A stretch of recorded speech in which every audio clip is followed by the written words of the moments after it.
বিপিএফে মানে প্ৰমোদ বৰক বোলে ইতিমধ্যে ভাল নাপায়, দিল্লীবাসীয়ে বোলে ভাল নাপায়, এনেকুৱা কিন্তু এইবাৰ নিৰ্বাচনত কৈছিলে। কিন্তু ইয়াতে দেখা গৈছে যে হায়েষ্ট ভোটত আপোনালোকে ইতিমধ্যে জয় হৈছে। চাওক, বিপিএফক ৰাইজে এটা লেচন দিছে, তেখেতসকলক ৰাইজে শিকাইছে যে ৰাজনীতি কৰাটো অকল বেলেগক ক্ৰিটিচাইজ কৰি বেয়া কথা কৈ মানুহক বিপথে পৰিচালনা কৰি ভুল কথা কৈ সদায় ৰাজনীতি কৰিব নালাগে।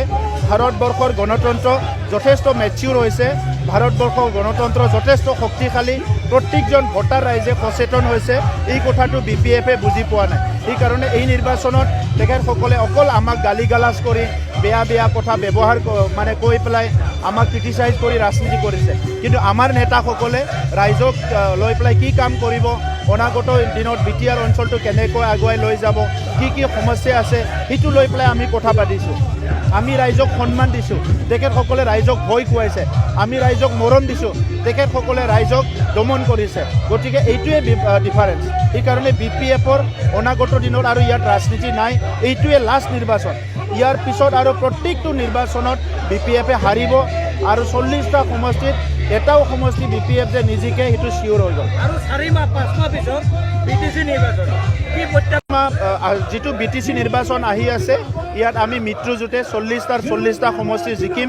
আগ্ৰামা মহিলাৰী ডাঙৰীয়াই মিছা কথা কৈ ভুল কথা কৈ নিজৰ দলৰ মানুহকো তেখেতে মিছলিড কৰি আছে, ৰাইজকো মিছলিড কৰি আছে।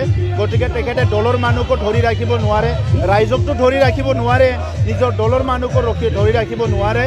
মই ভাবোঁ যে বিটিচি নিৰ্বাচনলৈকে ইলেকশ্যন কণ্টেষ্ট কৰিবলৈ বিপিএফত মানুহ নোহোৱা হ'ব। কাৰণ এইবাৰে নিৰ্বাচন খেলিবলৈ ইহঁতৰ কেম্পিং কৰিবলৈ মানুহেই নাছিলে। কেইজনমান ডেকা ল'ৰাক বজাৰে কেম্পিং কৰিব দিছে, আপোনালোকে দেখিবলৈ পাইছে।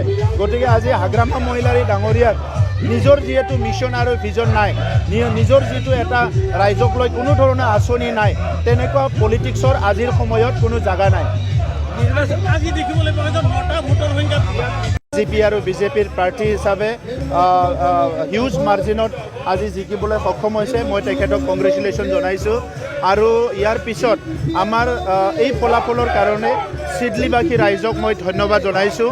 চিডলিত আমাৰ বিশেষকৈ বড়ো, কোচ ৰাজবংশী, মাইনৰিটি, বঙালী, গোৰ্খা, আদিবাসী, সান্থালী, সূত্ৰধৰ বিভিন্ন জনগোষ্ঠী আছে।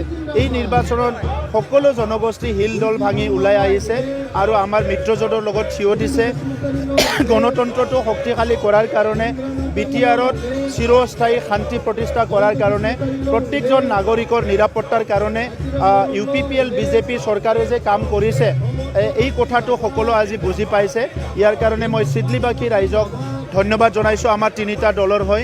লগতে অসমৰ মুখ্যমন্ত্ৰী ডাঙৰীয়া তেখেতে যোৱা 4টা বছৰত আমাক প্ৰত্যেকটো মুহূৰ্তত প্ৰত্যেকটো ক্ষণত আমাক সহায় কৰিছে, আমাক নেতৃত্ব দিছে। আৰু চিডলি সমষ্টিত ডাঙৰ আঁচনি তেখেতে দিছে। আৰু ইয়াৰ লগতে আজি অৰুণোদয়ৰ পৰা আদি কৰি বিভিন্ন কল্যাণকামী আঁচনিবিলাক দি পেলাই আমাক সহায় কৰিছে। এইকাৰণে মুখ্যমন্ত্ৰী ডাঙৰীয়াক আমাক সদায় নেতৃত্ব দিয়াৰ কাৰণে মই চিডলিৰ জয়ৰ কাৰণে মই তেখেতক ধন্যবাদ জনাইছোঁ। বিজেপিৰ প্ৰেছিডেণ্ট ভৱেশ কলিতা ডাঙৰীয়া, মন্ত্ৰী অশোক সিংঘল ডাঙৰীয়াকে আদি কৰি আমাৰ ডিষ্ট্ৰিক্ট লিডাৰ যিসকল আছে, ৰতন ৰয় ডাঙৰীয়া, সকলোকো মই ধন্যবাদ জনাইছোঁ। অগপৰ আমাৰ প্ৰেছিডেণ্ট অতুল বৰা ডাঙৰীয়া, সাংসদ ফণীভূষণ চৌধুৰী ডাঙৰীয়া, আমাৰ কৰ্ণমোহন ৰায় ডাঙৰীয়া, সকলোকে ধন্যবাদ জনাইছোঁ। আমাৰ UPPLৰ হয় আমাৰ প্ৰতিষ্ঠাপক সভাপতি UG ব্ৰহ্ম ডাঙৰীয়া, আমাৰ ৱৰ্কিং প্ৰেছিডেণ্ট সাংসদ ৰংগৰা নাৰ্জাৰী ডাঙৰীয়াকে আদি কৰি সকলো EM MCLA MLA আমাৰ বুথলৈকে কৰ্মকৰ্তা কাৰ্যকৰ্তা অশেষ কষ্ট কৰিছে। মই তেখেতসকলক ধন্যবাদ জনাইছোঁ।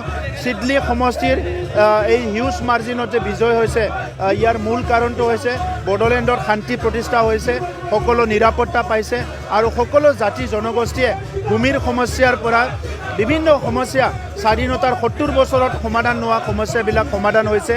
আৰু আজি চবেই বুজি পাইছে যে এই মিত্ৰজোঁটটো সঁচাকৈ 35 লাখ জনসাধাৰণক সেৱা কৰিবলৈ আহিছে। আৰু আগত যিসকলে ৰাজনীতি কৰি আছিলে, সেইসকলে ৰাইজক ঠগাবৰ কাৰণে, ৰাইজক দমন কৰাৰ কাৰণে, বিভিন্ন হিংসাৰ মানে পৰিৱেশ গঢ়াৰ কাৰণে আৰু ৰাইজৰ লগত সদায় প্ৰতাৰণা কৰাৰ কাৰণে ৰাজনীতি কৰিছিলে, টকা পইচা ধন সম্পত্তিৰ কাৰণে ৰাজনীতি কৰিছিলে। আৰু আমি যে সঁচা অৰ্থত ৰাইজক সেৱা কৰিব আহিছোঁ, এইটো চিডলি সমষ্টিৰ লগতে বিটিআৰ অঞ্চলৰ সকলো ৰাইজে বুজি পাইছে। আৰু সেইকাৰণে আজি এই হিউজ মাৰ্জিনত আমি জিকিবলৈ পাৰিছোঁ।